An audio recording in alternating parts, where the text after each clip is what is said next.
rising storm. I'm forged in the fire, a new heart reborn. With every breath, with every stride, God, I'm your warrior, with you as my guide. Through the valleys of shadow, through the rising storm, I'm forged in the fire, a new heart reborn. Hey everybody, hope everyone is doing great and wonderful. I came across this article earlier and kind of wanted to go over it with y'all. It is from that crime and cast guy, and I guess he's like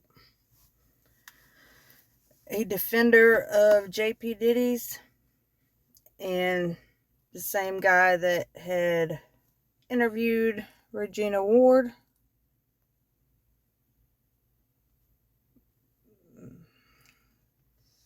I don't know, she's not helping my thoughts of anything with some of these interviews that she's giving to certain people that are pro JP Diddy. But this is the death of Chris Skinner, the accidental drowning that has divided families. John Paul Miller speaks out for the first time. But is it really, though, his first time speaking out? I don't think it is. The tragic death of Chris Skinner, a 41-year-old quadriplegic motivational speaker and author from Myrtle Beach, South Carolina, has resurfaced in media recently due to ongoing speculation and rumors. However, after thorough investigation, both the Myrtle Beach Police Department and Horry County Coroner's Office maintain that the case remains closed, with no red flags suggesting anything other than an unfortunate accident. Chris Skinner's death on September 6, 2021, Labor Day, was initially ruled accidental after he was found unresponsive in his wheelchair at the bottom of the community pool.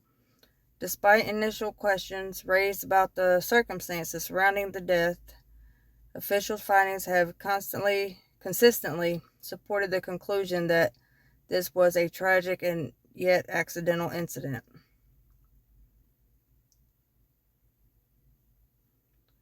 Alright, let's see. I wanted to get into some of the things that JP said. Because, I mean, most of this is just, like, repeat information.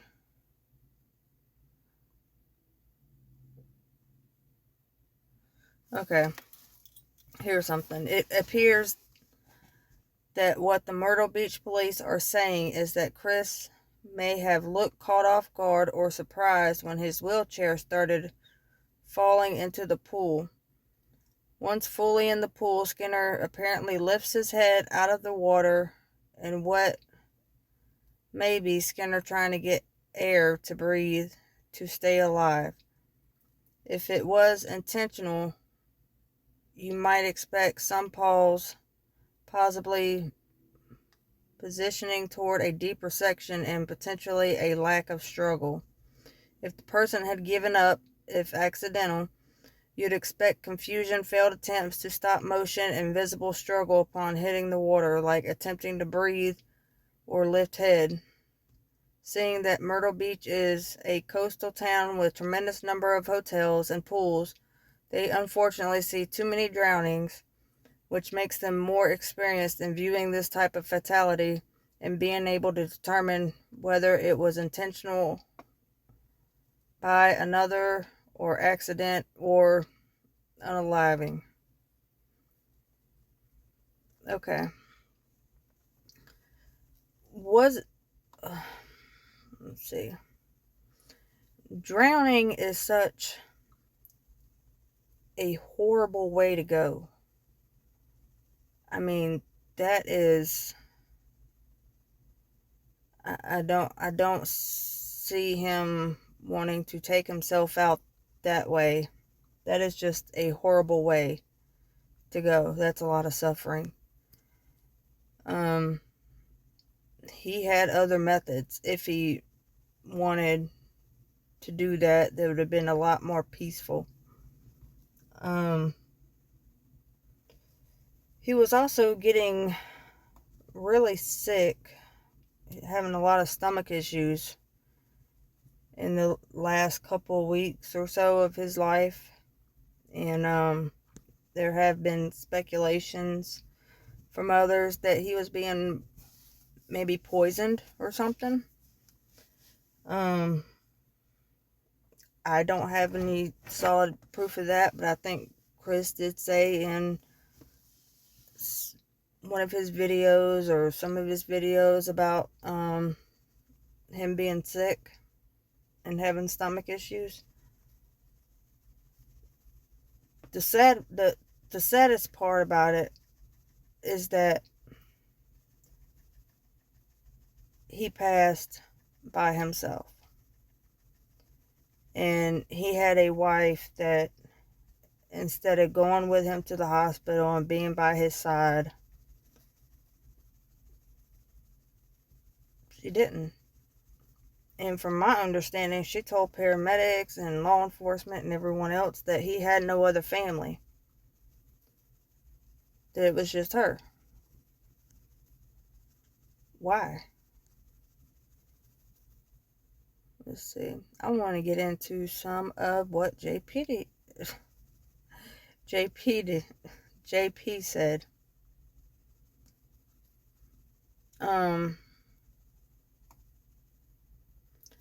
I really, from my understanding from close friends and other people of Chris's, he didn't intentionally take himself out. And the reason why they ruled it as accidental, which I know this is going to kind of contradict itself, but the reason why they ruled it accidental and not a self-done action was to protect the kids. So, and you have some people going on and on about, well, if it was this, da da da, but you're not thinking of the kids either. So that was a way to rule it to where it wasn't as traumatic, I guess you say, for the kids.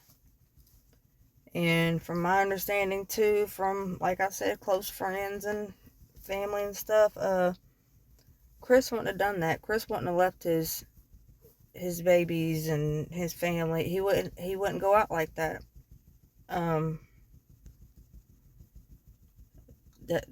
That's just stuff that I've been told.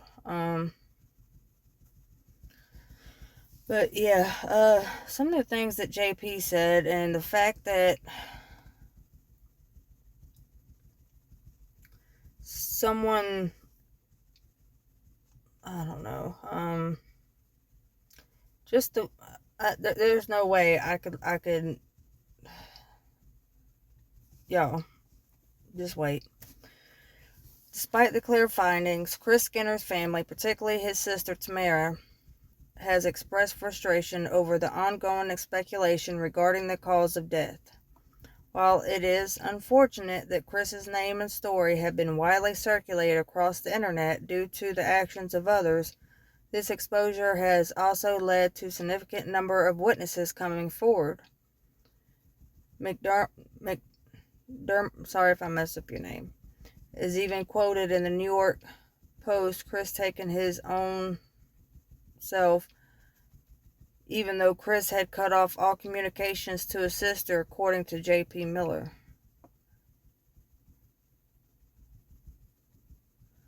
Okay, so they were best friends, they wasn't best friends.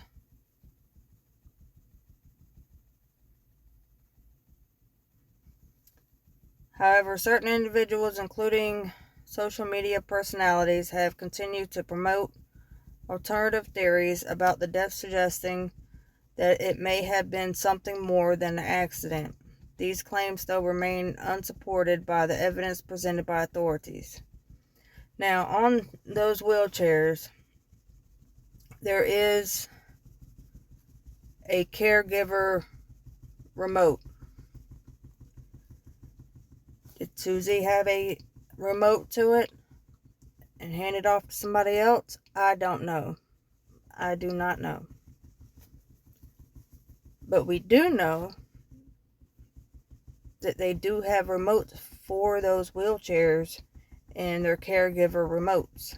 So if something was to happen to the chair and the person couldn't control it, the caregiver or whoever could. So it's like a safety measure to an extent. Now, it was said that Chris could not open the gate by himself.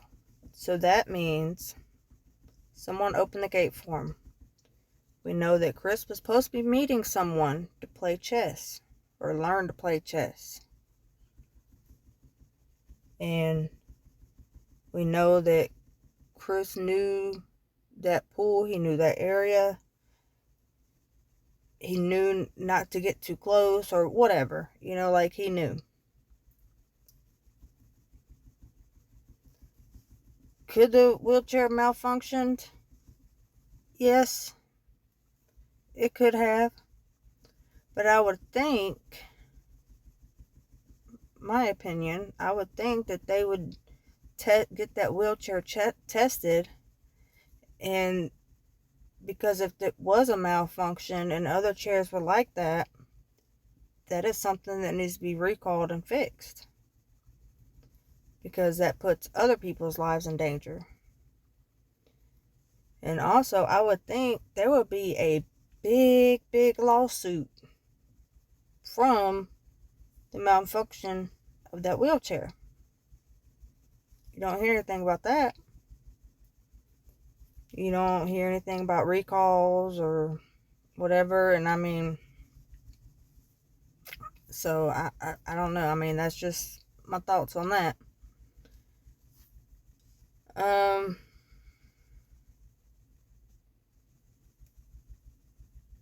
Alright, over the past year, I have seen and read hundreds of lies about myself, Miller said. I'm waiting and preparing to defend myself against harm caused by my reputation, career, or emotional well-being from overzealous people, certain social media personalities, and news, etc. Miller said he has intentionally avoided engaging online, believing it would only add fuel to the fire. People say I should defend myself online and prove what's being said is a lie and show proof that what I say is truth, and I can, he added. But I believe that would only fuel their evil, ungodly gossip and strife that are in the world. Okay, so you gave us supposedly 350 pages of evidence, affidavits, that prove nothing. Nothing. You gave us bogus doctors' notes or whatever, text messages that wasn't even, I don't know, didn't make sense, or, just went with a certain narrative. It wasn't, the evidence you provided was not strong enough. I'm sorry, JP. Let's see. Tamara has been waiting all her life to get attention as some sort of victim. He said, okay, and what is it with the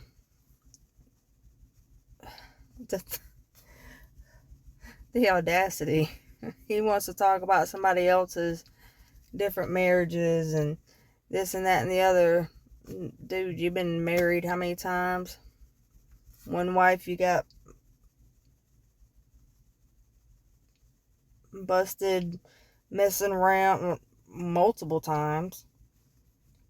And then the second one, which is why we're all here, is no longer with us. And I would think if she's been just waiting to get attention and be the victim, I think she would have done that a long time ago. Let's be real. And I don't know I don't know if she's got 5 ex-husbands or not. I think that's irrelevant. What's that got to do with Mr. Chris Skinner?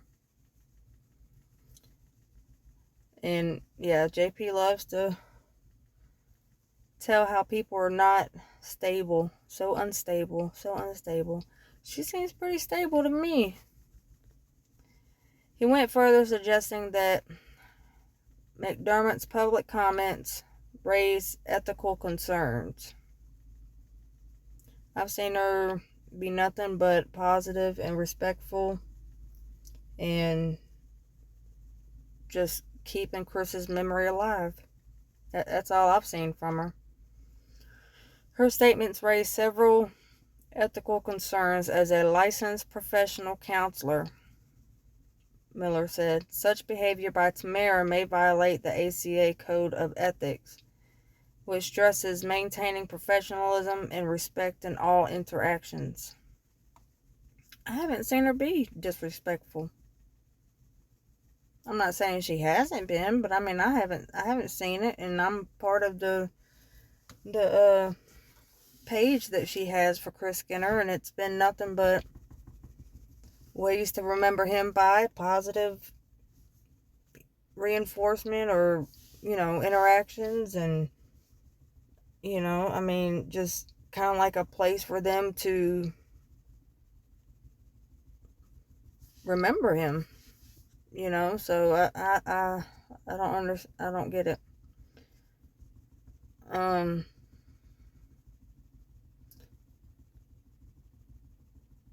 Alright, yeah, here's more digs. Tammy doesn't like that Chris was a strong, faithful man of God who was able to accomplish more as a quadriplegic than Tammy could ever imagine, Miller said. It seems to equally disturb Tammy, who claims to be a therapist, that Chris's wife was able to care for him, raise twins, work a full-time, and serve Jesus as well. Oh, goodness sakes. Oh, Susie. Now that Chris cannot speak for himself and Tammy's other brother, Tammy uses lies to try and make herself the strong sibling, which everyone knows is untrue. Chris was such a wise man that he never allowed Tammy to be around his family. Now, was it Chris that didn't allow it? Or was it Susie? Now, I don't know the family dynamic. And I'm not claiming to know the whole family dynamic.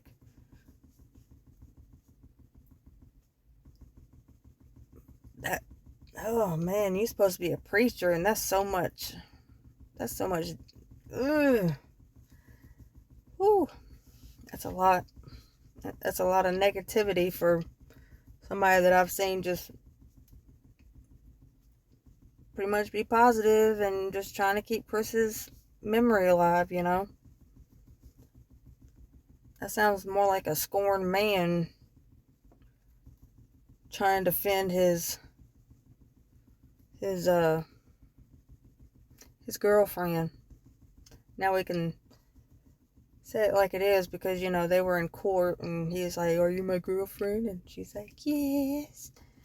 Oh, two little sweet lovebirds, huh? Get out of here. So he was just as happy and fun and outgoing as he always was, Miller said. Chris only had wonderful things to say to me. So he had nothing wonderful to say to nobody else but him. On top of that, Chris himself was a wonderful counselor. He excelled in communication and made everyone he talked to feel like $1 million. Well, that's very nice of you, JP.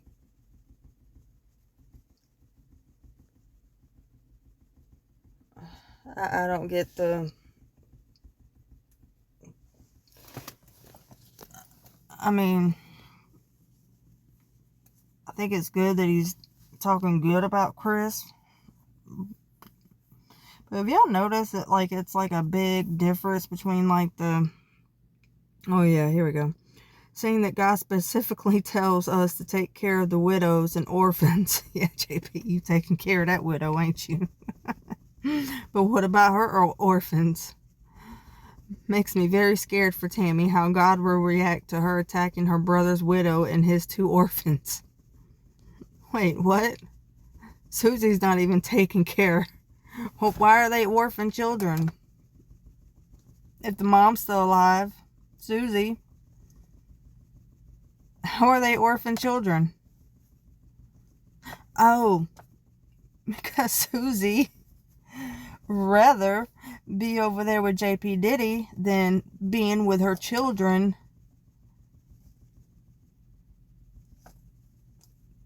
It's not a good look. I mean, so Susie made them orphan children because she's still alive. And where are her 2 children? They're staying with a friend of Susie's. And they're safe. Thank God. But how you gonna sit here and say his 2 orphan children? Are they not Susie's children? Make it make sense, JP.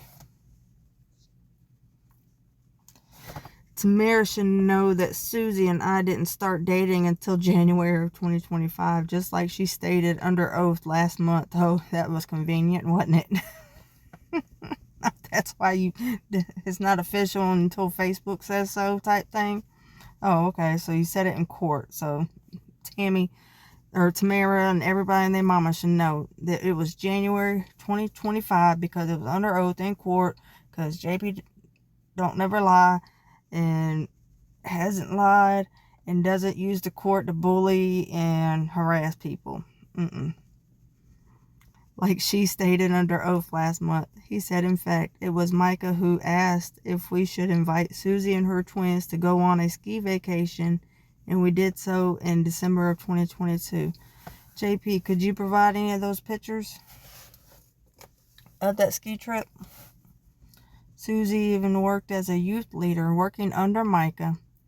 That's when we learned that Susie had her first relationship after Chris's death. She dated a worship leader at church for a short time. I would like to know who that is. I would like to talk to that person.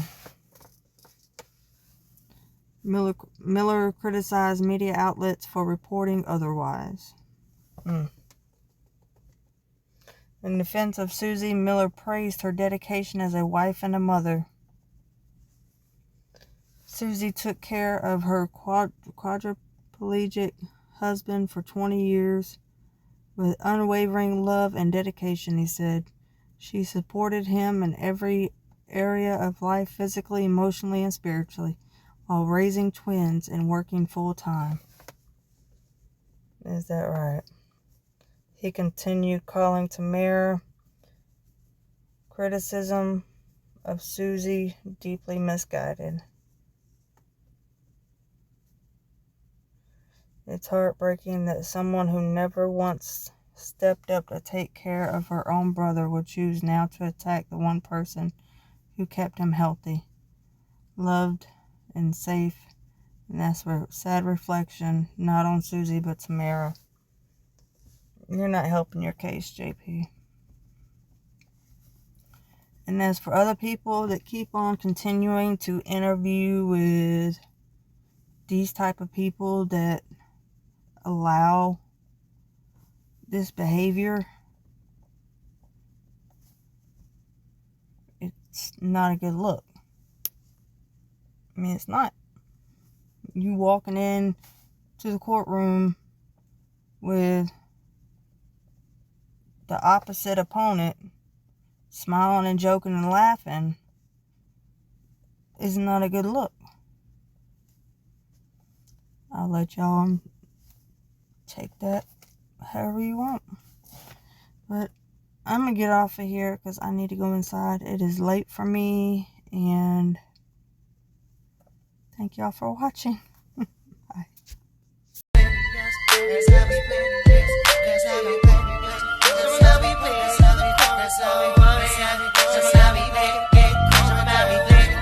Thank you for watching. Please like, subscribe, and comment. Let me know your thoughts. And if today's your birthday, happy birthday!